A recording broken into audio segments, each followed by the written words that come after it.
Rabbimiz ifade etmiş ayet-i kerimede. Kulu veşrebu ve la tusrifu innehu la yuhibbul musrifin. Rabbimiz buyuruyor ki yiyiniz, içiniz fakat israf etmeyiniz. Allah israf edenleri sevmez. Yani israf Allah'ın sevmediği, Allah'ın benimsemediği, Allah'ın bir kulda görmek istemediği bir eylemdir.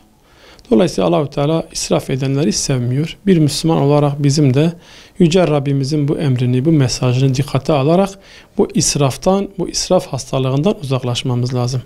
Şimdi israf denilince hayatın tamamında bu şeyi görebiliyoruz. Yani bu israf vakasını görebiliyoruz. Gıda demek insanın temel ihtiyacı demek. Yani insanın hayatını sürdürdüğü, yaşamını idame ettiği, insanın hayatı için olmazsa olmazlardan olan bir nimettir.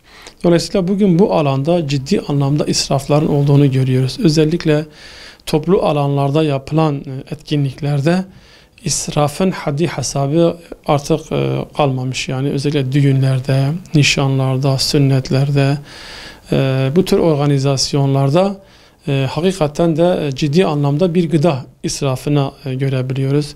Çöp tenekelerinin, çöp konteynerlerinin ekmeklerle, yemeklerle dolu olduğunu görebiliyoruz.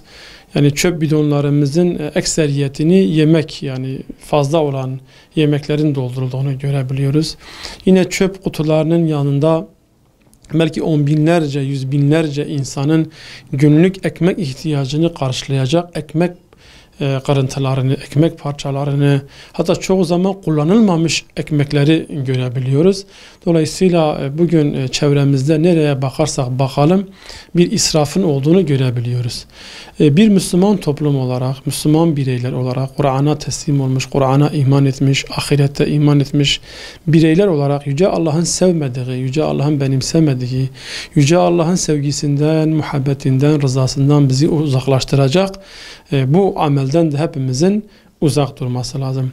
Şimdi israftan kaçınmak, israfa karşı olmak sadece İslami bir görev, İslami bir sorumluluk değildir. Aynı zamanda bir insanlık görevidir, insani bir vazifedir, insani bir sorumluluktur.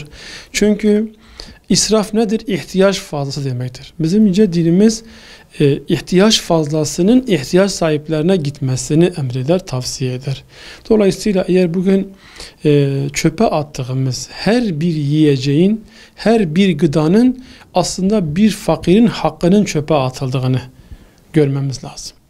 Anlamamız lazım. Yani bizim evimizden çöpe attığımız her bir gıdanın, her bir parça ekmeğin, her bir avuç pirincin bir fakirin sofrasından alınıp çöpe atıldığını bizim anlamamız lazım. Çünkü o bizim ihtiyaç fazlamızsa o fakirin hakkıdır, o yetimin hakkıdır, o ihtiyaç sahibinin hakkıdır.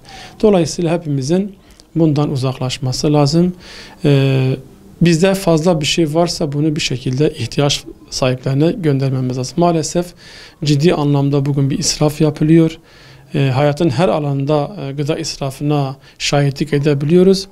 İnşallah bu vesileyle, sizin de vesilenizle mesajımızı bütün kardeşlerimize duyuruyoruz. Gelin hep birlikte Allah'ın sevmediği bu vasfı hayatımızdan çıkaralım.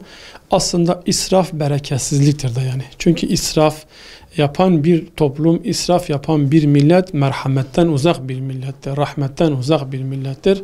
Allah-u Teala böyle bir topluma rahmet etmez.